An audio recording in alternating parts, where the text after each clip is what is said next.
They've been called everything from freedom fighters to cyber terrorists. Yep, we're talking about Anonymous, the infamous hacktivist group that has the government shaken in their boots with their shutdowns of some of the most secure government websites.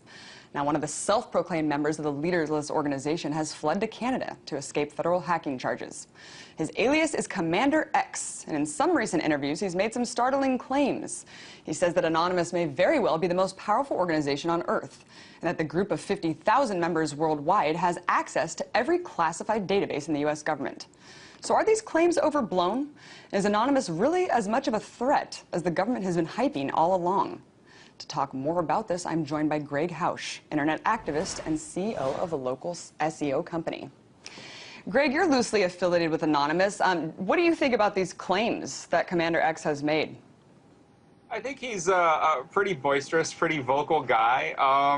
You know, a lot of people have taken the claims, what I'll say is a bit out of context. You know, reading the full comment that he made there, he finishes it up with saying that he's talking about geeks and hackers and, you know, everyone who's in control of data. He's not necessarily referring to the group just meaning Anonymous. He's referring to all of us technical people who happen to control the data, which in this day and age really controls the world. Yeah, but Gregg, he also says that these people in these organizations have willingly given Anonymous the information and that, you know, they've kind of released it to them. I mean, he does say that. He absolutely does, and that's something that's happened multiple times in the past. So to know really how far along that is in the U.S. government, I'm not sure, but a prime example would be, you know, during the Arab Spring in Tunisia, when the attacks were going on against those networks, instead of a lot of the Anons having to break into those networks, the people, the you know, hackers, the people who actually worked for the government there on those networks, showed up and handed Anonymous the passwords and usernames to get into those networks and to get into those databases that were used to take down a lot of the communications that Ben Ali had.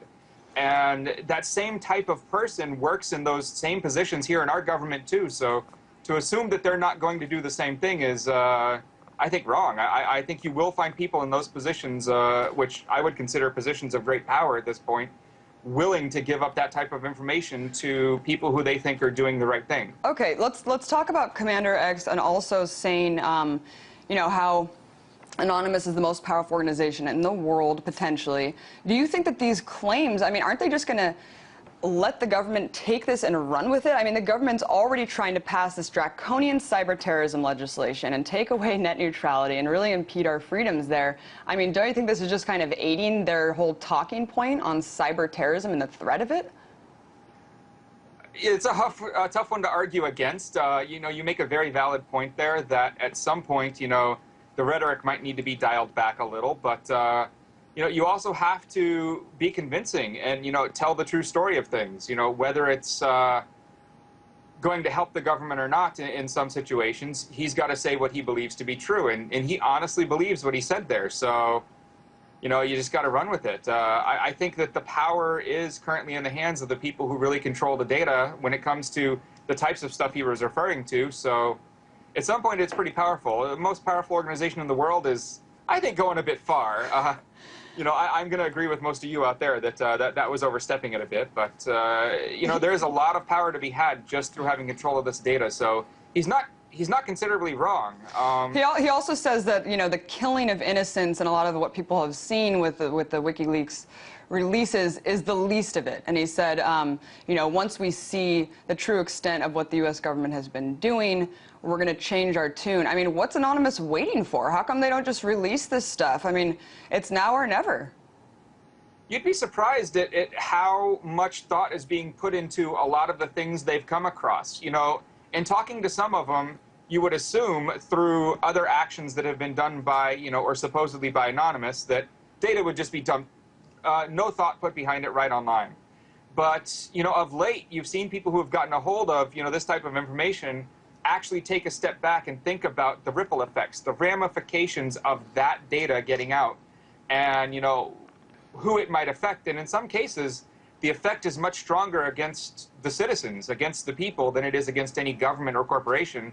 And they've thought twice about releasing it. So some of the data is just being combed through to, you know, consider who it would hurt the most and deciding whether it's going to be released or not. And I think that's a good swing. I think that's heading in the right direction. It just seems like, you know, in the face of this police state, some would call it, and these crackdowns against Occupy, I mean, it just seems like, what are we really waiting for? I mean, let's get the ball rolling here. Why doesn't Anonymous just take it and run with it? But I wanted to shift gears really quickly and kind of dovetail off this and talk about Sabu of Lulzsec, who was, you know, it came out later that he was an FBI informant all along, or not all along, but for many months, and he compromised a lot of other hacktivists in the organization. I mean, when you look at this loose organization, do you think that a lot of it is compromised by the FBI?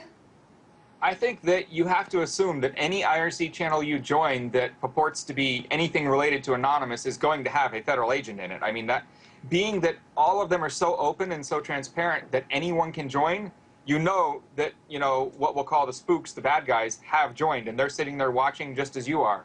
So, you know, everyone who does this and takes part needs to consider that in anything they do on those networks. And I'm not saying don't go there. I'm just saying be very careful about how you act and how you protect your identity. And Greg, I just wanted to talk about the whole cyber terrorism debate, where government officials have come out more and more. Even Americans are saying that they're more scared of cyber terrorism than actual terrorism now, and they've said that it's not a matter of if, but when there will be an enormous cyber terrorist attack in this country. I mean, how do we know that it won't just be a false flag by our own government? Oh, we don't. I mean, I would actually assume that it would be at this point, but, you know, maybe I'm a bit extreme for my view there. But I will say, you know, as a prime example of what you've just said there is the NSA, when they came out and said that, you know, Anonymous and all these hackers were going to go after the power grid. An interesting twist to that was that a year before, they had put forth a proposal to get the security of the national power grid here in America all under a centralized control. Be it under them or some new, you know, government body that would control the security of those networks. And it really fell on deaf ears. Congress, Senate, you know, the House, they really ignored it and didn't want to do it.